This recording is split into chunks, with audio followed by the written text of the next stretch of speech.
Aujourd'hui, je vous emmène en point de rencontre de tous les jeunes montreuillois, le Café La Pêche, un lieu associatif situé en centre-ville. La Pêche est d'abord un bar sans alcool et un restaurant très fréquenté. Je vais manger avec des amis tous les midis. Soit ils sortent du lycée ou ils sortent du travail, on se réunit ici et on mange tous ensemble, c'est agréable. On y mange bien, c'est de la bonne bouffe, on connaît tout le personnel et là j'attends ma bouffe, j'attends mon frites et mon steak, ça va se passer bien. Géré par les jeunes et des élus de la ville, La Pêche propose également des concerts et un espace multimédia. En fait, l'espace multimédia, moi je m'en sers pour les contacts, pour les internet, pour parler avec d'autres personnes avec qui j'ai des projets en commun. C'est la structure idéale justement pour faire part de ces projets, faire même des projets avec des personnes qu'on ne connaît pas. C'est un peu, enfin moi j'appelle ça ici un peu le centre de la ville, de Montreuil, parce que on se regroupe tous ici. Toutes les personnes qui viennent ici sont à peu près dans le même délire, soit la musique, soit ils ont envie de faire des projets ou d'aller voyager ou des trucs comme ça. Donc c'est l'endroit rêvé pour partager tous nos points communs. Ici, il y a pas mal de projets de solidarité internationale parce qu'il faut dire que c'est un thème qui intéresse beaucoup les jeunes. On a un dispositif particulier au Café La Pêche qui s'appelle le dispositif Cap sur le Monde, qui a été mis en place par la mairie de Montreuil il y a une quinzaine d'années et qui permet à des jeunes de partir à l'étranger autour d'une action solidaire ou culturelle, d'échange culturel.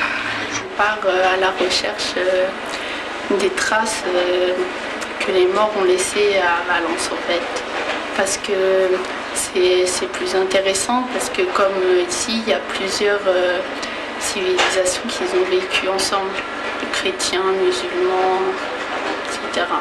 Et on part voir en Espagne comment ça s'est passé. Alors nous, en fait, c'est un projet de solidarité au Mali. On est un groupe de 4 personnes et toutes maliennes.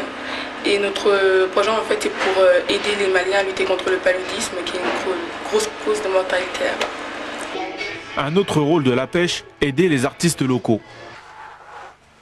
Ça fait 10 ans maintenant qu'on fréquente La Pêche, notamment les studios. Nous, par rapport à La Pêche, on va dire on est des enfants de La Pêche, puisqu'on était là à l'ouverture, mais en tant que tout petit.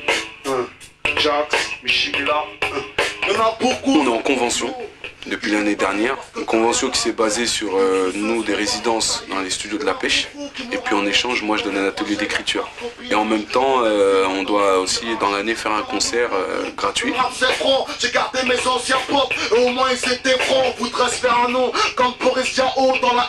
C'est toutes sortes de gens qui fréquentent le lieu, des artistes comme des gens qui veulent manger aussi le midi, ou comme des gens qui viennent que pour le concert, d'autres qui viennent pour faire des CV et tout ça. Donc il y a tout, on dirait on aurait dit une espèce de chaîne et les jeunes ils se retrouvent dedans. La vie associative c'est un premier pas vers la citoyenneté on peut dire. Dans le CA il y a 12 élus qui représentent les jeunes et 8 qui représentent la ville de Montreuil, donc qui sont des élus de la ville. Ça fonctionne mais ça a ses limites. C'est-à-dire qu'il faut arriver à intéresser les jeunes à ce projet-là. C'est un outil vraiment utile et je pense qu'il ne faut pas le perdre et il faut essayer de tout faire pour continuer à le faire vivre.